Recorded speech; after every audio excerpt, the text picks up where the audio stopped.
Creo, ayuda mi incredulidad.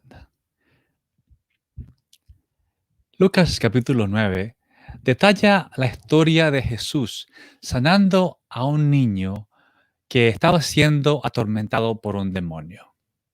Los discípulos habían intentado curarlo, pero habían fracasado. Así que puedes imaginarte la desesperación del padre del niño.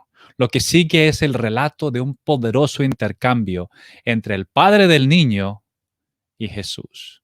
Todo es posible para el que cree, dice Jesús a este padre. Yo sí creo, ayuda mi incredulidad, responde el padre en Marcos 9, 23 y 24. La historia en la versión de Marcos 9 dice así en la palabra hispanoamericana. Versículo 14. Cuando volvieron a donde estaban los otros discípulos, vieron que había mucha gente reunida con ellos y que estaban discutiendo con los maestros de la ley. Versículo 15. Al ver a Jesús, la gente se quedó sorprendida y corrieron todos a saludarlo. Jesús preguntó a sus discípulos, ¿de qué están discutiendo con ellos? Uno de entre la gente le contestó, Maestro, te he traído a mi hijo que está poseído por un espíritu mudo. Cuando menos se espera, se apodera de él y lo derriba al suelo, haciéndolo arrojar espuma por la boca y rechinar los dientes hasta que se queda rígido. Pedí a tus discípulos que lo expulsaran, pero no lo han conseguido. Jesús exclamó, gente incrédula, ¿hasta cuándo habré de estar entre ustedes? ¿Hasta cuándo tendré que soportarlos? Tráiganme al muchacho. Versículo 20. Se lo llevaron. Y cuando el espíritu vio a Jesús, enseguida se puso a zarandear con violencia al muchacho, que cayó al suelo, revolcándose y echando espuma por la boca. Jesús preguntó al padre, ¿cuánto tiempo hace que pasa esto? Le contestó, desde niño. Muchas veces ese espíritu lo arroja al fuego o al agua para matarlo. Si puedes, ten compasión de nosotros y ayúdanos. Jesús le contestó, ¿cómo si puedes? Para el que tiene fe, todo es posible. Entonces el padre del muchacho exclamó, yo tengo fe, pero ayúdame a tener más. Jesús, al ver que se aglomeraba la gente, increpó al espíritu impuro diciéndole, espíritu mudo y sordo, te ordeno que salgas de él y que no vuelvas a entrar en él jamás. El espíritu, gritando y haciendo que el muchacho se retorciera con violencia, salió de él, dejándolo como muerto. De manera que, en efecto, todos los presentes lo consideraban muerto. Pero Jesús lo tomó de la mano y lo levantó, y el muchacho quedó en pie. Más tarde, cuando los discípulos entraron en casa, preguntaron aparte a Jesús, ¿por qué nosotros no pudimos expulsar ese demonio? Jesús le contestó, este es un género de demonio que nadie puede expulsar si no es por medio de la oración. Otras versiones añaden oración y ayuno. De acuerdo con Lucas 9:37, el día anterior el Señor Jesús había tomado consigo a 3 de sus discípulos, con quienes subió a orar a un monte. Estando allí mientras oraban con él, fueron testigos de la manifestación de la gloria de Dios. Al día siguiente, quizás temprano en la mañana, cuando descendieron del monte, se encontraron con una multitud entre los cuales estaban los escribas, agolpados alrededor de los otros 9 discípulos de Jesús. Llama la atención la reacción de la multitud ante la llegada de Jesús en el versículo 15 de Marcos 9.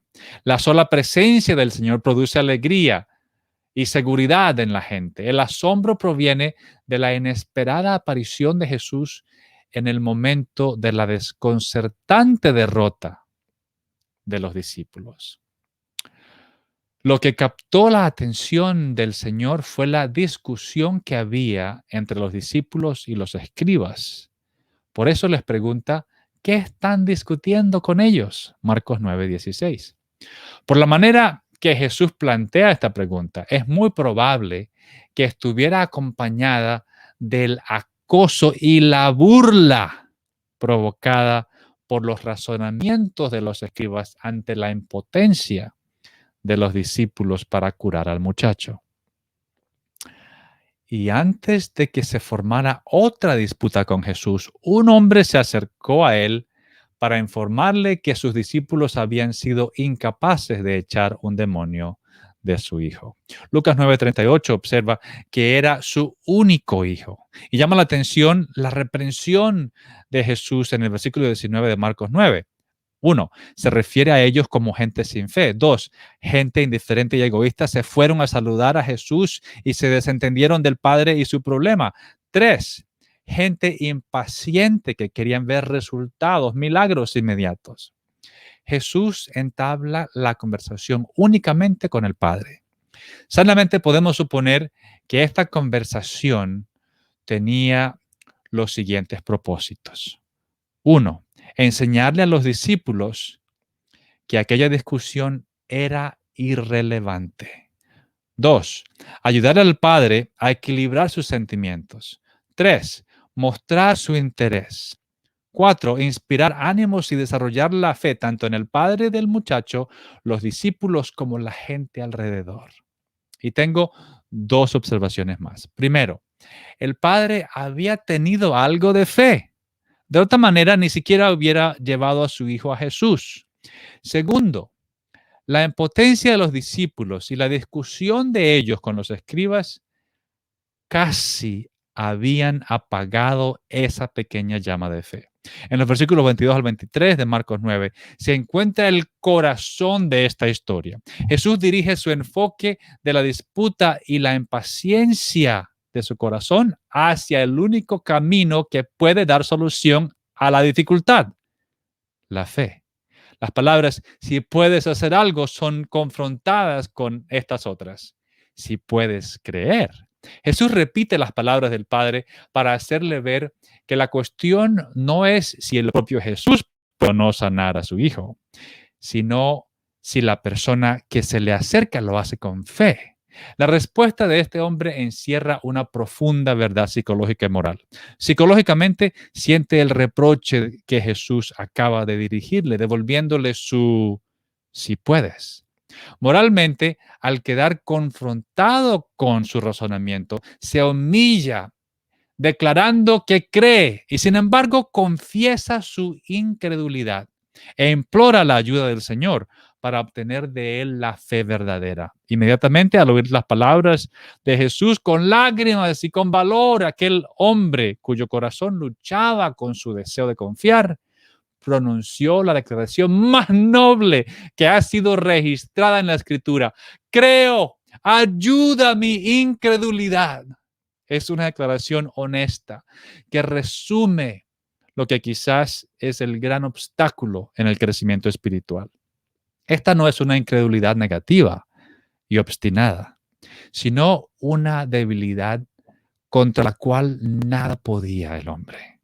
Es mejor admitir que tengo una fe tan valiente y que necesito que Dios me ayude que afirmar que tengo una fe que en realidad no existe. La sinceridad toca lo más íntimo del corazón de Dios. Jesús honró la sinceridad de este hombre concediéndole la sanidad de su hijo. Dios aprecia al corazón contrito y humillado. Hoy el Señor nos pregunta, ¿dónde está tu fe? ¿Por qué no está donde podría estar? Hoy podemos presentarnos delante del Señor y clamar de corazón: Señor, creo, ayuda mi incredulidad. Amén.